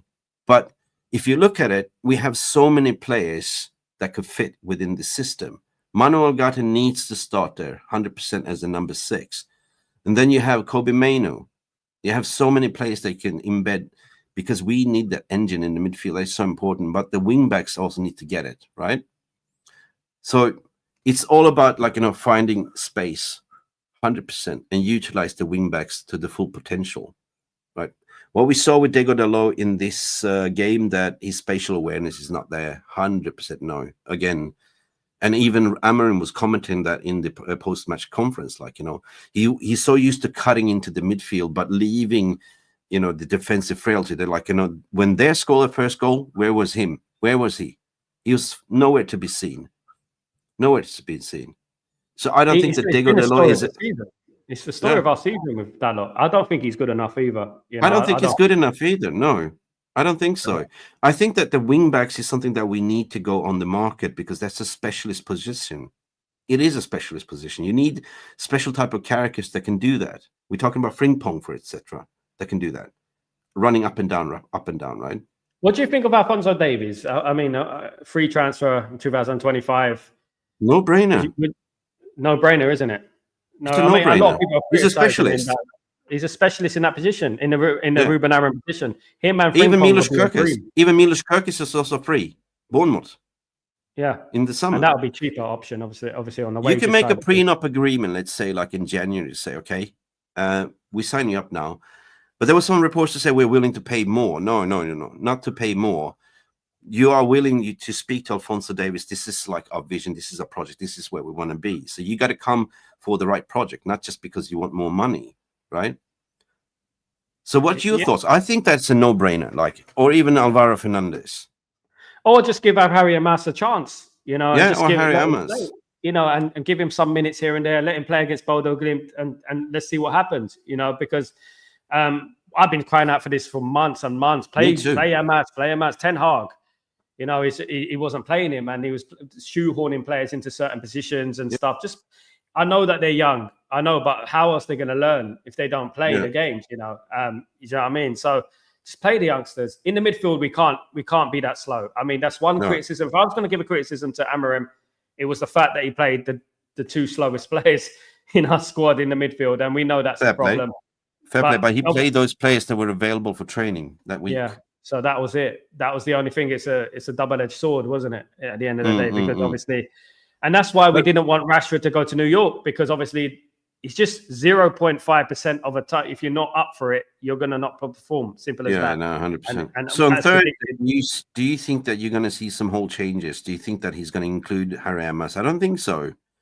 I don't think he will. I've lost hope in it. I've lost hope in this now, in Harry Amas thing, because Dalot, I don't want to bring in the Portuguese thing that Ruben Amorim is Portuguese. I hope that he doesn't play the players based on because they're Portuguese. I hope that is the truth, because Dalot was awful. Ruben Amorim did actually mention Dalot and say that he was doing the wrong things in the pitch. So not good enough. I like about it. Good comment from Afro Soup. Yeah. Go for it. I blame the hierarchy. For backing up Marcus. He's nowhere close to the top drawer. 100%, mate. He hasn't been there for years, and Amorim needs to be a smiling assassin. We won't be seeing crowns coming next season. No, true. I agree, and I blame it on the hierarchy for sure, for giving him the contract, for rewarding mediocrity, for rewarding and getting away with murder, for skipping training, getting on the lash in Belfast and all that stuff, right? What kind of message are you sending to the rest of the squad, right? Exactly. And this is the mentality that needs to change. And Ruben Amorim basically said when he went to New York, he said that was cleared by the club. It had nothing to do with him really, but he basically said indirectly that this wouldn't be happening. It shouldn't be happening. I mean, look, at the end of the day, he can go on holiday, etc. He can do what he wants in his spare time, but it depends how much you really want it, isn't it? How much you want to be a success at the football club. Especially Ruben Amorim walked in the football club. You want to impress your new manager. You know, you don't want to go off to New York. You would the first thing you want to do. No, but you don't care. What you've lived through 5 different managers, you don't care. That's the thing. And since you are now one of the most senior players in the dressing room, there is if you play football, there's definitely a hierarchy in the dressing room. People calling the shots, right? If you come in 11 players on the pitch, everyone needs to be on the same mentality, winning spirit. But if you have 2-3 players that are done to it, they don't really care. Whatever, I'm just going to pay. I'm just going to collect my paycheck. What's the point? And this is where you have to identify to say if you're not, all the spare parts in your car needs to work in form of the machinery to run 250k the M16, right? If something is missing, of course it's going to clog up. It's somebody putting sugar in the petrol tank, mate. I'm starting to think there's stipulations in the contract. I don't know because the way I think so. Must be. 11 months, 18 months, 11 to 18 months, he hasn't performed for the club and he continuously plays for the football club. You know, I mean, he's missed 1 or 2 games here and there, but nothing consistent, like not left out of the team for 3 or 4 games. He does need a break. I mean, I'm not a break, but he needs to be left out of the team completely. He wasn't even at Euros. I expected Rashford to perform this season because he hasn't been at the Euros. He has had a break. And you know what? They do say that he has 1 bad season, 1 good season. I disagree. I think he has 1 good season in 5. I think it's like that. But 3, it's just not good enough. I can read Ian McDonald's comment here. Like, if Marcus had the "I want to be the best I can be" mentality, he wouldn't go to USA. Amorim can help him be the best, but it's got to come down to Marcus. 100%, mate. Sorry for trying to read this from a distance. It is the same analogy. If you are an addict, right, for some substance, like if you're an alcoholic, right? If you want to get sober, only you yourself can have the motivation to help. And of course, there's a lot of family and support and friends that will support you, but it comes down to your own mentality. You know, there's certain things that family members and friends can do to help you out. And trust me, all the managers and teammates are trying to do that. But at the end of the day, it comes down to yourself. It's like Arnold Palmer used to say, the famous quote, Sal: if you get yourself in trouble, you're the only one that can get yourself out of the trouble, right? If your ball ends up in a bunker, figure out how to get the ball out of the bunker, right? And it looks like right now he can't be bothered, right? It doesn't look like, shit, you know, I'm a footballer, I'm a millionaire, I'm getting paid mega bucks. Hey, and what you said, it's your surroundings. You have your family and your Dwayne Minardi, which is your brother as an agent, and telling you there's nothing wrong with you. Keep going, keep going. It's them. They're the problem. You know, they're the problem. It's not they're you. The problem, not you. Yeah, and that's the problem. And you have to help yourself to help them. You know, sometimes you have to help me to help you. You know what I mean? That's what it is at the end of the day.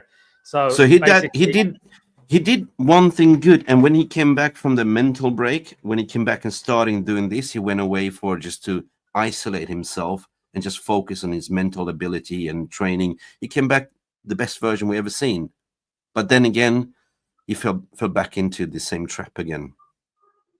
There is a player in him, but I don't see him progressing. I just see him regressing. I don't see him fitting in the 3-4-3 system. He's definitely not a wing back. He's definitely not a number 10. What is he? He's not a striker either. I mean, he can run the channel, but he can't defend the ball. He cannot hold up the play. So there is no space for him. And when you think about his career, I think he's regressed as a footballer. I think in regards to you're not even getting picked for England anymore. No. I mean, Jack Grealish gets picked for England now ahead of him. Do you know what I mean? I just don't think. I think it's not only ability-wise; it's attitude-wise. I think he's not got the right attitude to play for England and play international football at the highest level. You know, he sulks a lot. Trigger Kim, he will bring a new players up most of 5, and that's how the Deadwoods players will be forced to leave, because let's not forget that the World Cup is in 2026 and the Deadwood have to try to leave. Yeah, because they need first team football. Absolutely, Trigger Kim. They need first team football. Maguire's contracts are running out. Then you have Johnny Evans, 1-year contract. I mean, at least Johnny Evans is a fucking professional. Ericsson's contract is running out. Lindelof's contract is running out. Who else is running out? Casemiro's got 1 year left on his contract as well. They're not the future, mate.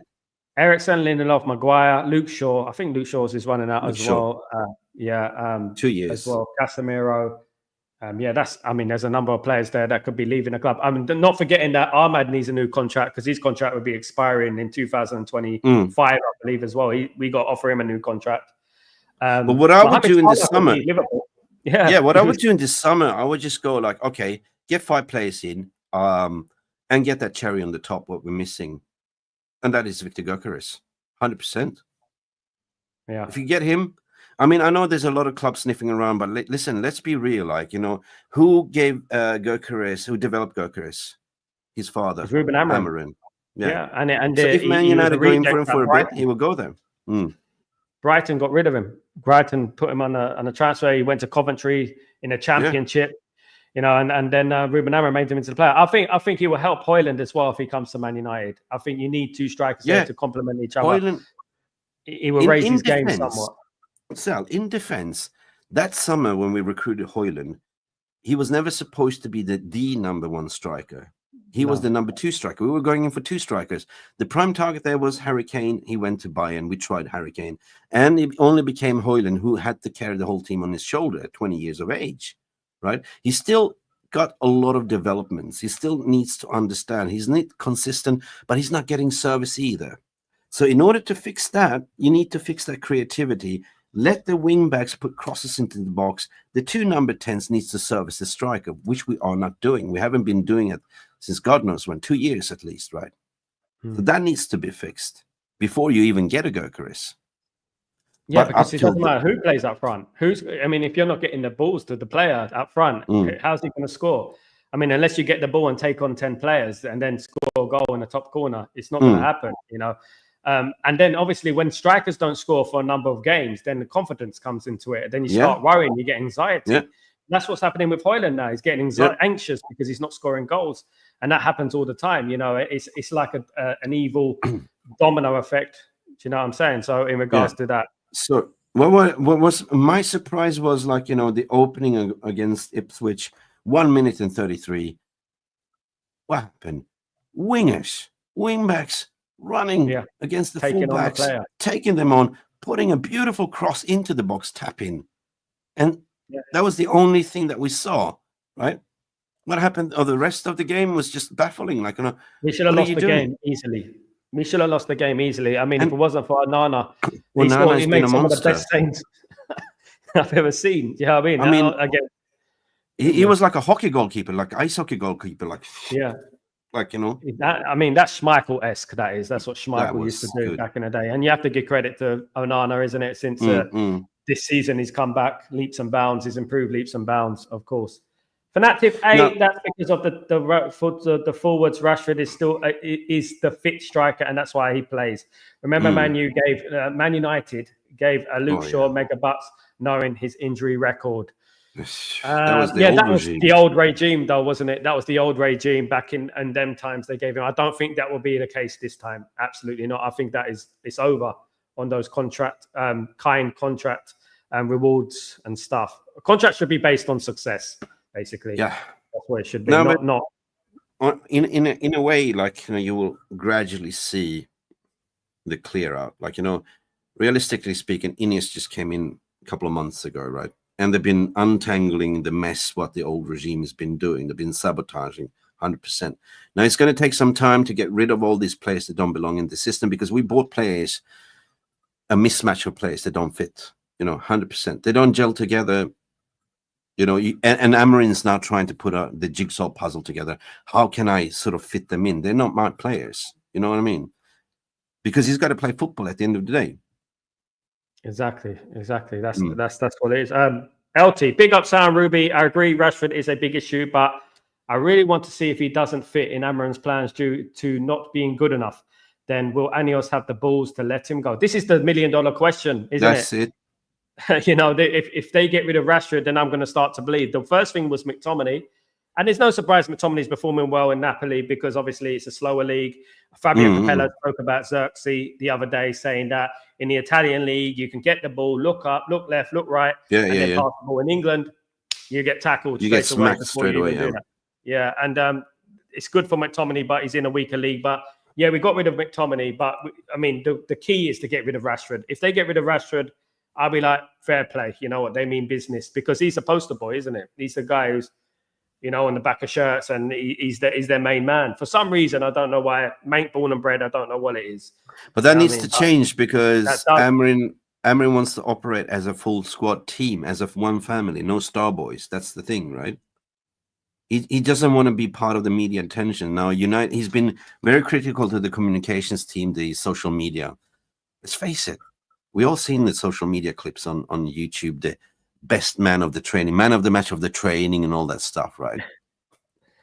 Team of the day.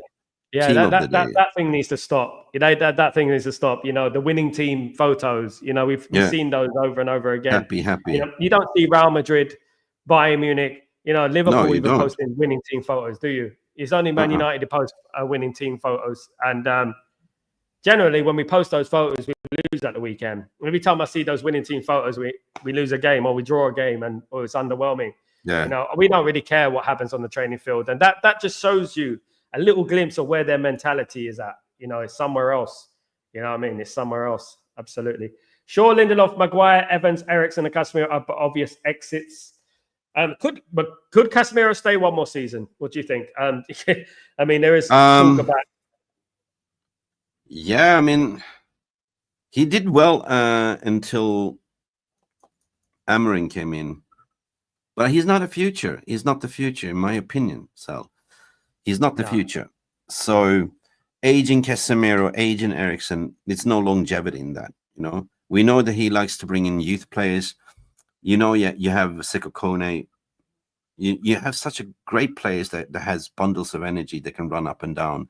And that's what you want to do as a new manager, come into shape players that nobody shaped before. Like they will run through the brick walls from you, but not players that have been under other managers that have that mentality that I get paid 300K a week, no matter what. So Eriksen definitely Casemiro can do a part as a leader. Like, you know, you need leaders in the leaderboard. But I just want to sort of bring this to the stage, looking at the fixtures. So, like, okay, we're playing home game against Bodo Glimt. And you know Jarvis, like, you know, part of MSC Realist TV, Jarvis Cock is Norwegian. He said basically Bodo Glimt is not a pushover team. No, they're good. They're good. They're good. They're ahead of us in the Europa League. They press high up. They play attacking football. So we're going to have to be on the guard against them. We're underestimating them a little bit. Yeah. But the good thing is, right, we got 2 home games now. 2 home games with support from a home crowd. Right, they were absolutely bollocking the team if they don't perform. Right, they will command. So Thursday, and then we are literally playing. If you look at the fixtures, 2 games per week up to Christmas, mate. You know, we got Bodo Glimt on Thursday. Then on Sunday we're playing Everton at home. Right, so that's good. That's positive. That means that you have time up to Arsenal, where we're playing away on Wednesday the 4th, to actually get a tune out of this player that actually they will click into the system, the 3-4-3 system. What do you think? Yeah, I mean, Arsenal is the one that worries me. The Arsenal and Man City away, isn't it? It's a tough month. We got Tottenham away in a cup as well. So Arsenal game is the one. I mean, if we pick up if we pick up the points against Everton and the teams we're supposed to beat, you know, that's okay. But the big test is Arsenal, isn't it? You know, they're one of the best teams in England. Yeah, and if we go there and win, you know, then you're like, wow. But my thinking here regarding Arsenal is that everyone is writing us off already regarding Arsenal. Same thing what happened against City in the final. But these players seem to have that mentality to rock up for the big occasion. They do. And Arsenal hasn't been that great this season. And we come close to beating Arsenal a couple of times anyway. I mean, last season, there was that dodgy offside, wasn't there? I think it was the beginning of last season. It was, and you know, I don't think they're as good as people think they are. I think that teams are showing them too much respect, but they are a tough team to play in their ground. I mean, definitely. But I feel like if we have the character, and if we get a draw, I mean, I'll be happy with a draw in that game right now when I'm looking at it. If we can win the other games, if we can beat Everton and beat Nottingham Forest, we got 5 games in 14 days, mate. Almost. You go Arsenal away, and then you play Nottingham Forest at home on 7th December, right? So we got basically 3 home games. Like, one is the Europa League, one at home against Everton, away Arsenal, and then Nottingham Forest, right? We could get some. I mean, I see Arsenal draw 100%, but we should be winning the home games, right? Then we have Europa League on the 12th. Then Man City, the derby on the 15th. 115 charges, Pep Guardiola probably going to lose the weekend game against Liverpool as well, right? So can we actually go there and sink that ship? And Bournemouth at home. I think they're on a sinking ship. I think Man City have reached their peak. I think they reached their ceiling already, if I'm being honest. Definitely. Very interesting game, right, to be honest. Very interesting game. There's a couple of games there quite tricky. Newcastle at home, Newcastle losing to West Ham. Yeah, that's on the day before New Year. Like, this is the last game of the season. Finish off at home against Newcastle. Until then, it's going to be very interesting, right? We have a very interesting journey. Not very much easy games. Like Wolves away is not easy. Man United, Bournemouth at home, Spurs as well away. We have to have revenge on Spurs, mate. We do. So we have to have revenge on it. We're losing too much to our rivals, our main rivals. I mean, it's unheard of the amount of time we lost 3-0, 4-0, 5-0, 6-1 to our rivals. It needs to change now. We need to start winning these games, especially at Arsenal, and play teams that we haven't won there in ages, in years. And we need to start winning. Anfield we got in January as well, of course. Rumor is Salah hasn't been offered a contract. Yeah, he said it himself. Yeah, he said it himself wide open in front of the camera. At the moment, I'm more out than in. What big mistake from Liverpool? What the hell? He's been the best player this season, best performer, and they're not even offering him a contract. He's Ballon d'Or for me. He should win a Ballon d'Or. He's one. I mean, they haven't even offered him a contract. Unbelievable. Are they just trying to fizz him up because he's on high wages? What are they thinking? But you're sacrificing a big part of the team, then, isn't it? That's what you're doing. If you get rid of where you're going to have the biggest threat when we play Liverpool, the biggest threat is always Mohamed Salah. Always. Salah is the one he scored how many? There's a stat that Mohamed Salah has scored more goals against Man United at Old Trafford, I think, there was a stat than I think all of our players have since 2017 or something like that. Well, he's our top scorer at Old Trafford, apparently. What's his age now? He's approaching his 30s. Yeah, he must be 30 now, 31. But and that's probably why. That's probably why he loves the club. He wants to finish at the club, and he's not got a contract. And they want him to move on. Probably they don't want to give him another 3-year contract because they're afraid of him regressing. But any other Premier League club would be more happy to have him in the lineup because he can switch on and score beautiful goals. We've seen it so many times. 100%. Yeah, it's our gain. If he leaves Liverpool, it's good for us at the end of the day. Yeah, true. But we can't let. But what's your feeling regarding slots at the moment? Just pulling away. This is Premier League. Anything can happen. But you reckon it's been luck, or he's been riding the luck? Or I think he's riding Jurgen. I think he's riding on what Jurgen Klopp left for him. Jurgen Klopp has left a settled squad, a settled team, everything. He just needed to press play. That was it. Yeah, that's it. Everything was already there for him to do.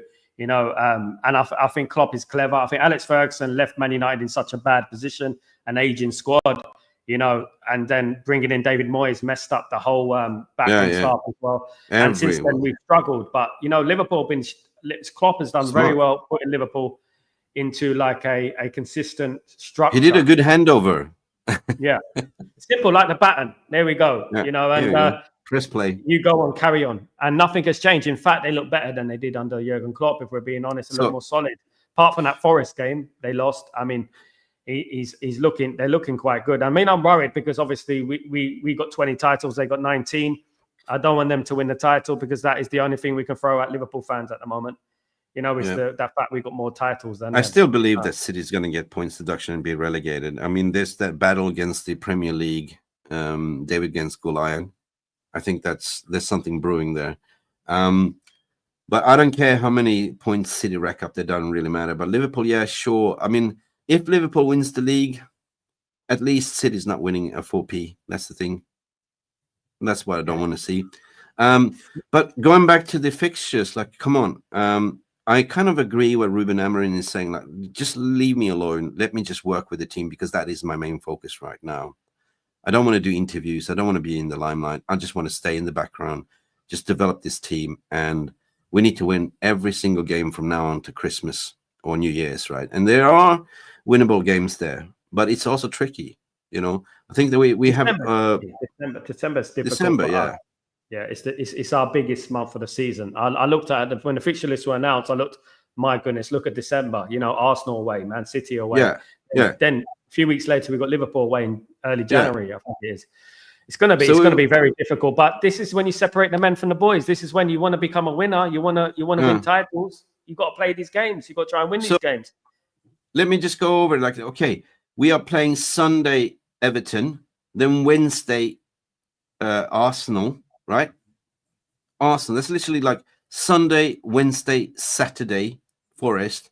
Thursday, we're playing the Europa League. Then Sunday, Man City.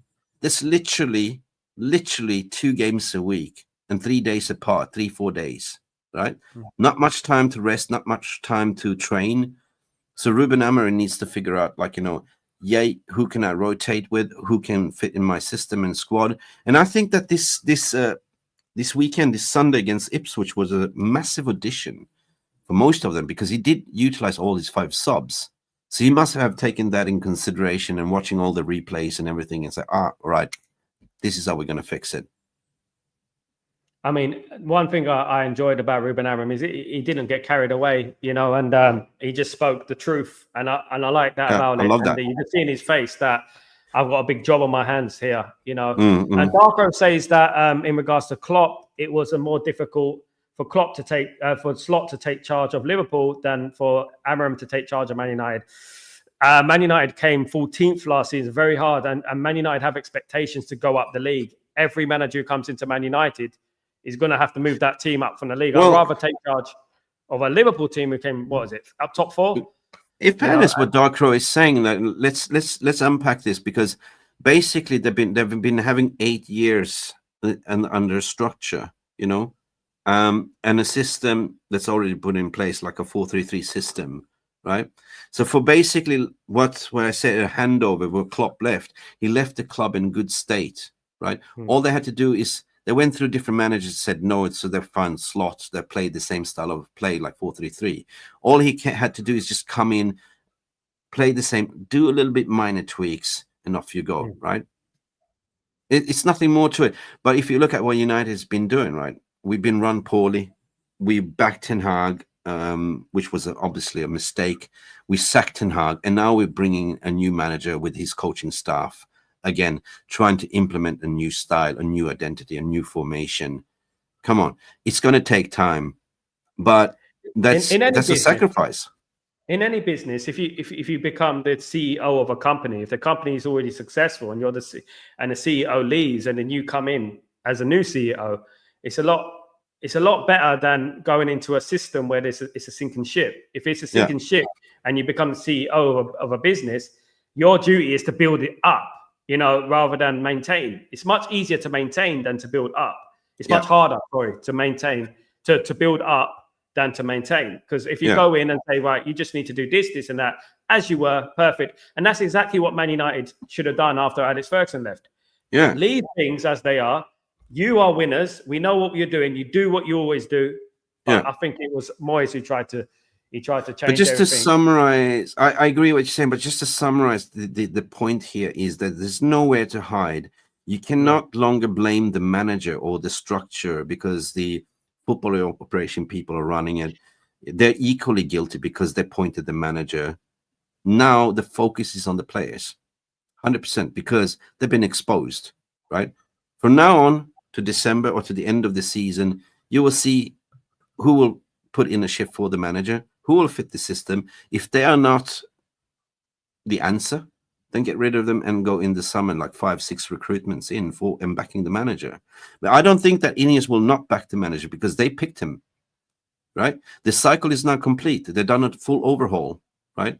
And the last thing was the head coach, not the manager, head coach. And him as a head coach, what is his job? What is his job description? To train the team as a head coach. And that's a what manager, he's trying to say that in the interview, yeah. isn't it? A manager was like Sir Alex Ferguson. He used to watch training from his office, right? A manager don't go out and get involved in training. A manager manages the squad, picks the team, and manages the games. Then you have your assistants actually doing the training. So therefore, I'm wondering where the comments came out that there's no intensity, there's no fitness. It's baffling me. What did they do in training so far? Why are we never have a proper pre-season? Why are we giving players privilege to have extra day off? No. Exactly. You come in here, train. You getting salary, you get paid. Everyone needs vacation, but the standards needs to change. The fitness level needs to go up. Absolutely. And this is not the first time. So Erto's saying, what I also like about Ruben is that he's honest in the assessment of the team because he saw that we had a bad possession and don't track back internally after the intensity. And after the game, he called it and he saw it. He even mentioned this in the presser about pressing. Coincidentally, he spoke about it in the presser as well, that some of those players need to run and they're not running like he wanted them to run. But hopefully this will change once the players come back from international duty and injuries. Things will change, of course. Yeah, of course. GK saying press high, win ball in common is Klopp and Amorim. Yeah, 100%. That is Amorim's play as well, right? It's high intensity, that means that the reason why the number 9 don't press in Amorim's system because he is the one running the channel, right? He's part of the press, but the instigators is the 2 number 10s and the full wingbacks. They should press as well. But the wingbacks should also provide defensive shield. So you need players, a specialist in that wingback position that can run up and down all day long, right? Full engine, full throttle. And there's a reason why you have Emmanuel Ugarte, which is the glue, between the defense, because then the full backs will push up, the center backs will push up, and you will have maybe 2. You saw it instance when we played against Ipswich. The high line, there was the only one that was left in the center, kind of at the halfway circles, was De Ligt. We saw the instances of passage of play, but there was still confusion. It's a new system. They don't really know how to find each other. And it's going to take time. So I do hope he gets more time on the training ground. There's no excuses. All the players are back. We don't have much injuries now, which is a good concern, but you also have abundance of youth academy players to pick on to say, listen, you can step up. If let's say if Rashford is not performing, there's somebody knocking on the place to take your spot. Nobody's safe, right? They need to be informed of that, because I think that's what Sir Alex Ferguson done when the class of '92 came through. He said, see those players over there, they're going to take your place. They're good enough to take your place. If you don't perform, they're going to take your place. Unfortunately, now the players are in such a position where they're invincible. They're more powerful than the manager because they're worth more than the manager. That's why it's always easier to sack the manager than to sack the players. And they know that, these players, they know that they can't just get rid of Marcus Rashford or get rid of Luke Shaw because they're on multi-million pound contracts.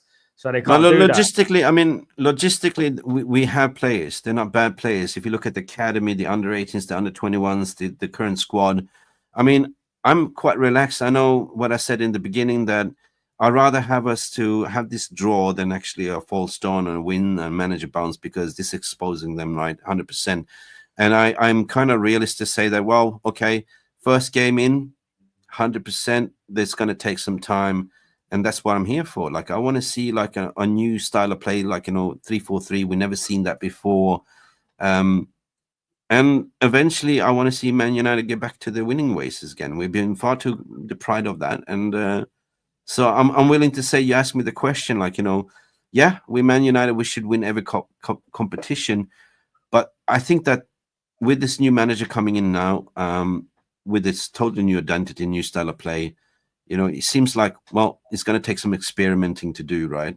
And we're going to lose some games. I do expect that. But is what I said is the short-term pain for long-term gain that I'm looking at. Yeah.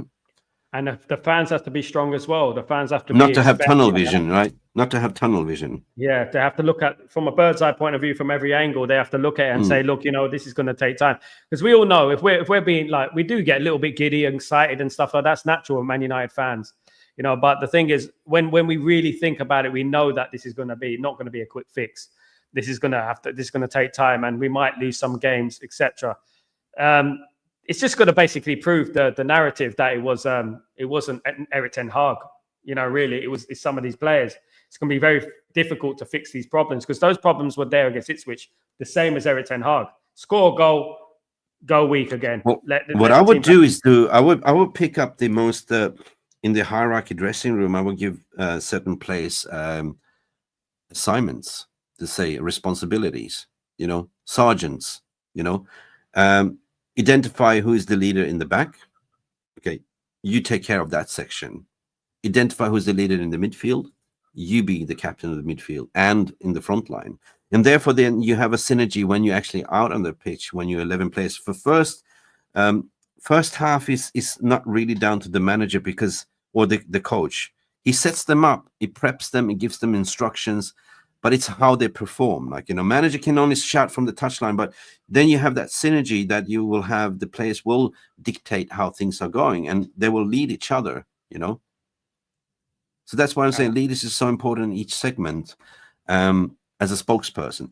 The second half is always down to the manager, because the manager have the time to address it in the halftime and make changes. You know what I mean? If it ain't working. That's what United used to have, like 11 captains, didn't they? They used 100%. To have 11 captains in their team, and even on the bench you had captains. You know, and right now we don't really have that. We don't have that leadership, as we were talking earlier on about. The character to get those players over the line. You know, when we score a goal, we're complacent. We lack character. We don't go for the kill. You know, we let teams back into the game. Like, you know, anyone, a blind person could have seen that we're going to concede a goal against Ipswich after we scored, and that's been happening a lot of times. Happens against Porto, as we know. You know, we go a couple of goals up, and then you know we collapse. You know, it's happened so many times. Happens against Coventry City in the cup. You know, we have this small mentality, like in regards to when we go ahead, we're not looking for the kill. We're not looking to go after them, because when you go 1-0 up, it's the easiest time, you know, because then you can counter attack them. They have to come at you. You can counter and pick them off and score 2, 3, 4 goals. But we don't do that anymore. We get one and we think, yes, we got a goal. It's a bit like that. We got a goal. Finally, we got a goal. And then, you know, we end up conceding because we sit back and we say we're going to defend this. Yeah, but you know? I'm going to say something controversial here that you might agree and not agree. But if you think back, we used to have world-class, you know, left back and right backs, right? They used to bomb forward and put crosses into the box. We used to always play with wingers with the width. We haven't had that. We had like inverted wingers and mediocre like left backs and right backs, in my opinion. That's what we said. Dalot, for me, is not a Man United backline or wing back whatsoever. He's not good enough. The only one that I would say right now that is Man United standard is 100% Mazraoui. That guy is a Rolls Royce. Such a good player. So we need to build from that. Like, and we need to get specialists in that are fucking good specialists in that role. So you asked me about, would you take Alphonso Davies? 100% yes, to play on the left, right? Because that means that we can play Mazraoui to the right. He can play that role. And Diego Dalot can still be in the club, but develop. And then imagine you had Frimpong on the other side. Imagine you had Frimpong as well. And Davies. But obviously, I would take Mazraoui with Davies that all day long. You know, all day long, yeah. Well, what happened with Ruben van Nistelrooy is that he started to play the right formation, the right team. He played Ugarte and Casemiro, and then he played obviously Mazraoui as the left, and then obviously Dalot as the right back. But you saw it was more of a 4-4-2 when he played, right? Yeah, and more solid as well. We looked like we weren't conceding goals. You know, we didn't look like we were getting overrun. The only replacement I would have done is take out Casemiro, put on Mainu with Ugarte and Mainu. That's the only one I would change. But I think Ruben also addressed that in his conference as well, to say like we have to take risks now. You know, of course, you can revert back to play a 4-4-2 or 4-2-3-1 the way they are used to. But what's the point? Because I'm here to play my way. They recruited me for playing this style of play. So it's going to take time, right? I know that I've seen a lot of people saying that, well, why don't we just revert back to, the old way until the Christmas and then you have more time? I said, no, I agree what Ruben is saying here, right? Absolutely. LT Slot has more pressure as he's more successful as he has the stars. But for Amorim, the reason is already there that the players are lazy, as you are suggesting. The players are lazy. The players are not just, I wouldn't say lazy, I'll say they're not fit enough. I don't think They're they not run fit enough. enough. They're not fit enough. And when you're not fit enough, it doesn't matter what you do. If But you run, that's you the try point. and run. Whose fault is that? Is if we're talking about handover, right? Okay, Ten Hag got sacked, but what did he do in training? I mean, I seen in the beginning when he came in, he recognized that they're lazy, they don't run enough. He started to run with them, right? And Make an example, make them do push-ups, punishment, sit-ups, push-ups, and then he stopped, right? He gave in to the player power.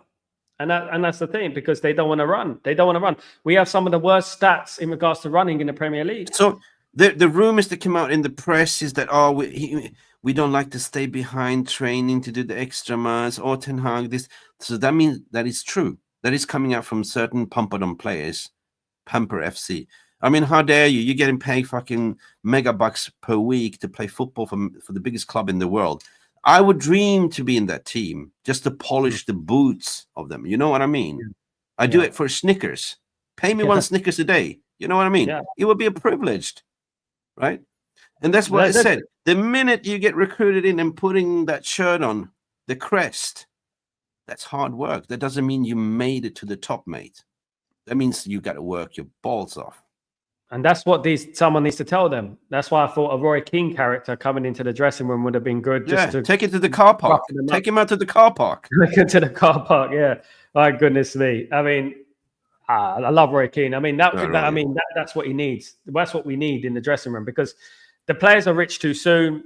Earning thousands and thousands early in their career. 16 years old, they're already almost coming up to millionaires. Getting multi-million-pound contracts at a young age. So. That's the problem that we're having at the moment, because it is obviously, you want to see players get paid well, but it is a problem in the game because they're not giving as much effort anymore. Well, their mentality is about to be cleansed out eventually. I mean, you don't see it with any other Premier League club because they don't pay as much, right? No. Trust me. Who's the biggest player in Liverpool is Mo Salah. Yeah. He's the one earning. He don't get paid nowhere near what Rashford gets paid. If 100 grand less than Rashford gets paid.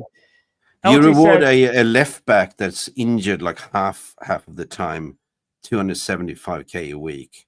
Yeah, that's just madness, right? And if they're injured so long, they end up having a testimonial, a bit like Phil Jones, And they've Luke Shaw's already missed 5 years of football. I heard somewhere 5 years of football for Man United. You reward Marcus Rashford on the back end of 30 goals, but if you do look at his stats every year, you see that he's got every second year he's got a dip, it comes in 8 goals, 7 goals.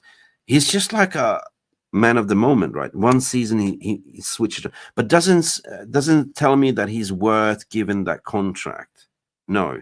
If you are like a Harry Kane or whatever, like a Haaland, constantly performing, bagging 30 goals, then you're worth that contract, mate.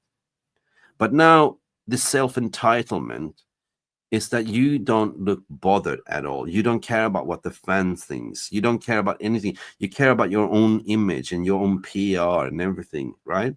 Your own sponsorship deals. You don't look like you're a team player, right? The body language on the pitch doesn't say anything. Like you come in and score 1 goal, you think you're good? No. It's how many goals you bag in per year and what you put in week out in training and on the pitch. Right, I'm so happy to see that Ahmad is finally being given a chance, right? And actually, Amorim said it himself, a quote, that Ahmad has improved massively on the 3 training session defensively. He's listening, he's taking things on board, and he's working to improve his game. But other players, senior players, they don't bother. But they're going to drop off. They will drop off that conveyor belt. They're going to drop off the edge of that conveyor belt, definitely. If they don't improve. Eventually. And that's what I'm saying. And that's going to be the end of the player power cycle, because there's certain players that have been there for far too long. They're going to drop off the conveyor belt. And only then the cycle is complete. Exactly. Oh, yeah, people forget Liverpool only won one title under Jurgen Klopp, by the way. Only one. And that was in the COVID season. In the COVID season. So 30 years of football, they won one title, 35 years of football. Yeah. You know, that's not really a success, if I'm being honest with you. If Amorim sticks to his way, it will be sustainable for us the next season. It will be. I mean, that's one thing I'm happy about Amorim starting this season, because he can drift out all the bad eggs and stuff. That was what I was looking for, actually, in my whole speech here, is that, you know, this season for me is kind of a little bit of a write-off. The way I see it's for sustainability to build up for the next season. That's what I wanted to say. Therefore, I don't have any expectations for us to win anything, you know, because it's too late already. You come into, you know, you're not expected to do magic to come in, like, you know, in the middle of third quarters into to a season already, right? Start implementing, right? This should have been done in the summer. They should pull the trigger straight away, right? So for me, it's more give the manager time to sort of figure out the identity, figure out who works in this team, and then just in the summer, like, it's your way now, it's your place. Get rid of the place that we don't want and go next season. I know that people might say, like, well, we want to win now, but hey, I'm done of this sacking managers, this whole thing, recruitment. This is an INEOS guy back. They picked him, and therefore, hey, we're not going to win this league this year. They're not going to want this to foul, because it's we're not going to win this league this year. Let's just face it. Let's be real. No. But they're not going to want Ruben Amorim to foul. Never. No, at all. Never. Because, and therefore they need to protect him at all costs against media and everything else, like, you know. And these players, yeah, and these these players are going to throw him under the bus. They've thrown a legend like Ole Gunnar Solskjaer under the bus. Yeah, you know what I mean, they've thrown these type 100%. of players under the bus, and they're going to throw Ruben Amorim under the bus. And I just don't trust these players. I mean, you know what? They're very good actors, manipulators, liars, whatever they are. I just don't trust them at all. I mean, when Luke Shaw came on Sunday, I looked at him and he looks like he's been on the beach. The guy, you know, he's overweight, and, you know, we got to stop that business. We got to look at ourselves as like a kind of Real Madrid, you know what I mean, of England. And we got to look at it and say, look, we're the biggest club in England, one of the biggest clubs in the world.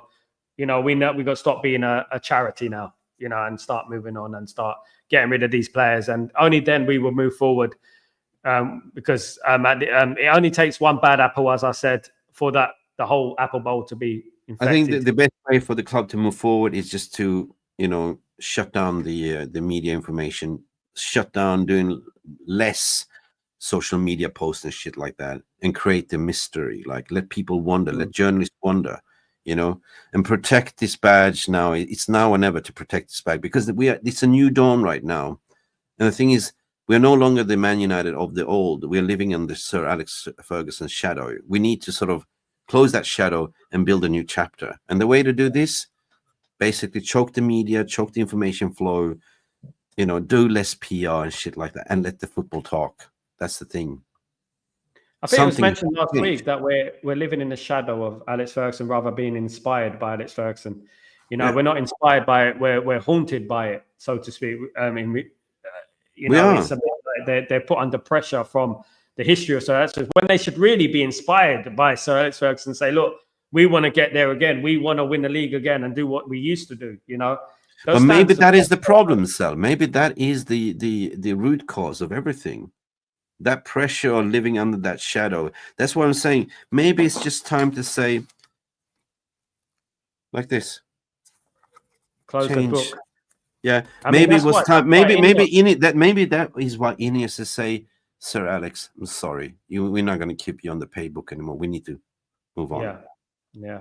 And to be honest with you, he is very opinionated, isn't it? And not every decision he's made has been good, as we know. You know what I mean? So at the end of the day, I think it is time to move on. Absolutely, it's time to move on. The point is, as a fan, you and me, we've been following United forever and ever and ever, and you know, it's been 13 years.